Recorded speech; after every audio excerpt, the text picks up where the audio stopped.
on a winter's night in the ancient capital of Yin.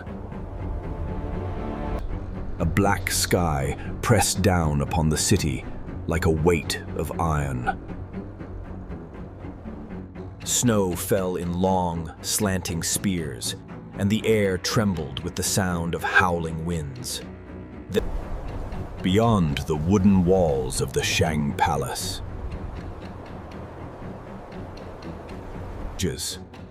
the world was dying.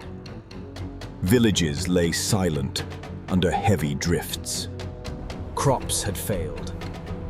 Soldiers who once fought with bronze courage now deserted their posts. Yet inside the palace, another kind of storm raged. A storm of fire and madness. In the grand hall, where pillars of carved wood rose like frozen giants. 1,000 torches burned with restless flames. Their smoke coiled upward and clung to the painted rafters like black ghosts. Servants shuffled in terror, bearing trays of roasted flesh. It was not the meat of oxen or pigs, nor the delicacies of the hunt. This was something forbidden and unspeakable. At the head of the long table sat the last king of the Shang, known to later ages as King Zhou, or King Zhou, his eyes reflecting the torchlight with a fevered brilliance. He believed he could defy death itself, and tonight he meant to prove it. A kingdom of bronze weapons, ancestor rituals, and royal power said to flow from heaven itself. But as the 11th century BC drew near its end, cracks began to appear in the once mighty realm. Famine gnawed at the countryside. Corruption hollowed the court.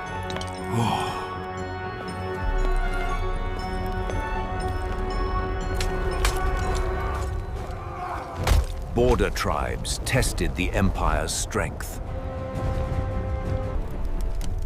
Into this fragile moment stepped Zhou, the man history would call its final king. At first, he impressed his people. Strong of body, quick of mind, a master of strategy and ceremony.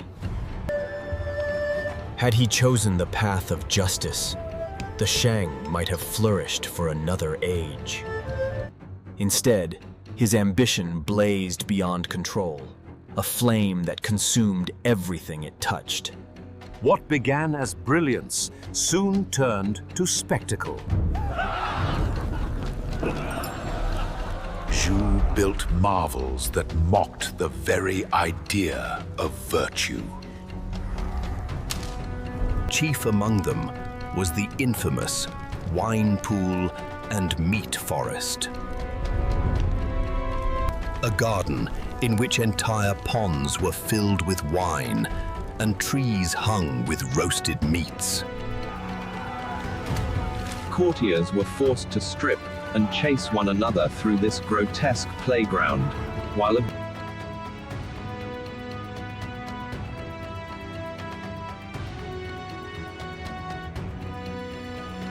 Daji herself was a mystery. Some whispered she was a fox spirit wearing human form. Sent to corrupt the ruler, whether demon or woman, she fanned the king's appetite for ever darker pleasures. Their cruelty knew no limits. One invention was the bronze toaster.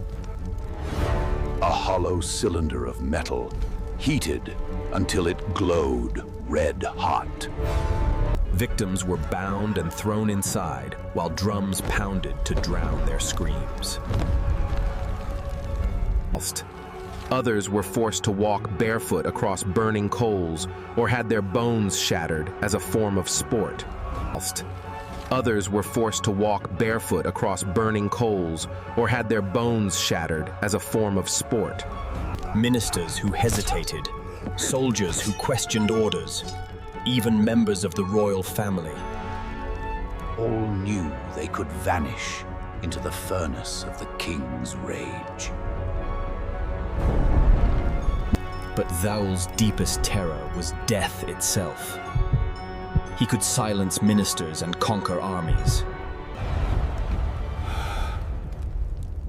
Yet he could not silence the ticking of his own heart.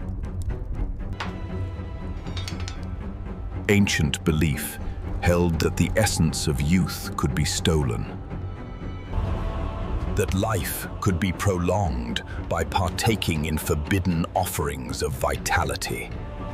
Zhou carried this superstition to its most horrific extreme. He carried his madness so far that even his own house was not spared from his banquets. He told himself that by partaking in these rites, he would steal vitality for himself. His court, frozen with fear, watched or pretended not to see. To refuse the meal was to die by torture. To partake was to surrender the soul. In the records of the Grand Historian and the Book of Documents described them with equal vividness. When the new Zhao dynasty had every reason to blacken its enemy's name. Perhaps some cruelties were exaggerated, yet archaeology speaks with a colder. Mass graves of sacrificed humans, charred bones bearing marks of ritual fire, bronze vessels etched with signs of blood offerings. Whatever the exact truth, terror was real. Ministers trembled. Concubines hid their newborns. And the people whispered prayers for deliverance.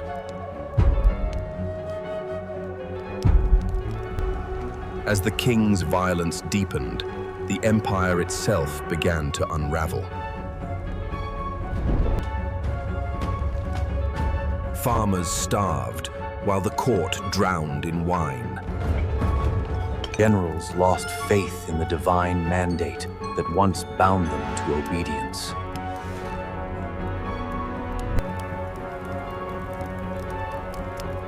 Far to the west, another clan was watching. The Zhao people, led first by King Wen and later by his son King Wu, gathered allies and promised a new order built on virtue.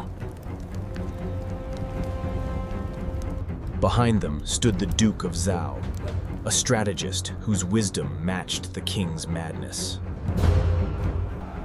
They declared that heaven had withdrawn its favor from Shang, and that a new destiny awaited China.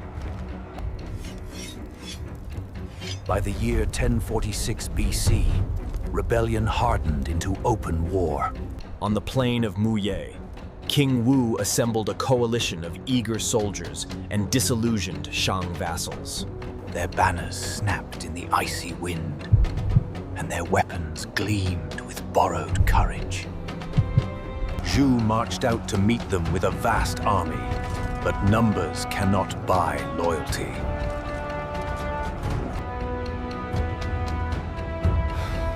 Many of his troops had been forced into service.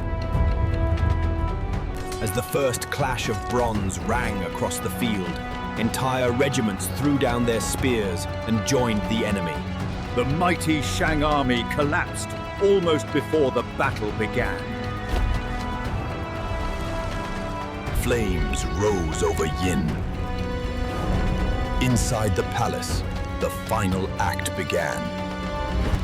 Zhao retreated to his treasure chamber, the room where centuries of plunder lay piled in gold, jade, and silks. If he could not conquer death, he would at least die as a king of impossible wealth. He ordered the doors sealed and the chamber set ablaze.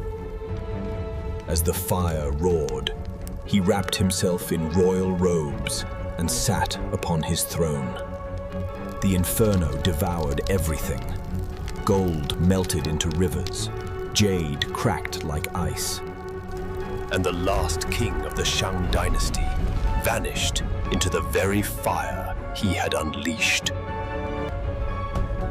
When dawn came, only blackened ruins and drifting smoke remained.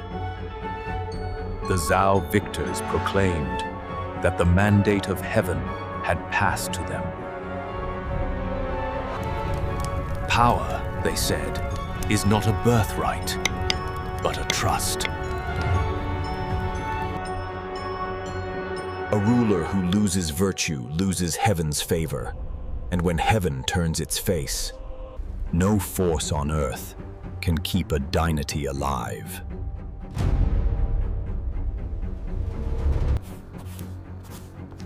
This belief would shape Chinese political thought for thousands of years. Saints. Yet King Zhou did not disappear. In chronicles and legends, he lived on. Transformed by each generation that retold his story. A puppet of cosmic forces. In village tales, he remained the king who built a wine pool. In the Ming-era epic Fengshen Yanyi, he became a foolish tyrant, led astray by the demonic Daji. Roasted men alive and devoured his own blood. Whether demon lover or tragic madman, his name became a proverb for cruelty and excess. What then is truth? Was Zhou a cannibal king or a victim of history written by his enemies? The silence of the dead cannot answer. Archaeology gives hints, but not verdicts. What is certain is the pattern. A man who sought immortality by consuming life became immortal only in shame. He dreamed of escaping time, but ensured that time would never forget him. Picture once more that final night.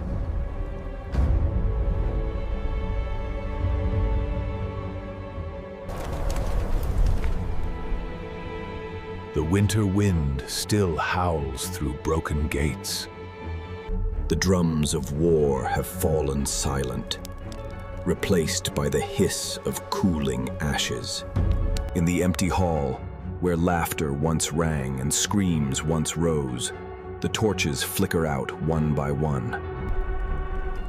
King Zhao's dream of endless life is gone, yet his story endures.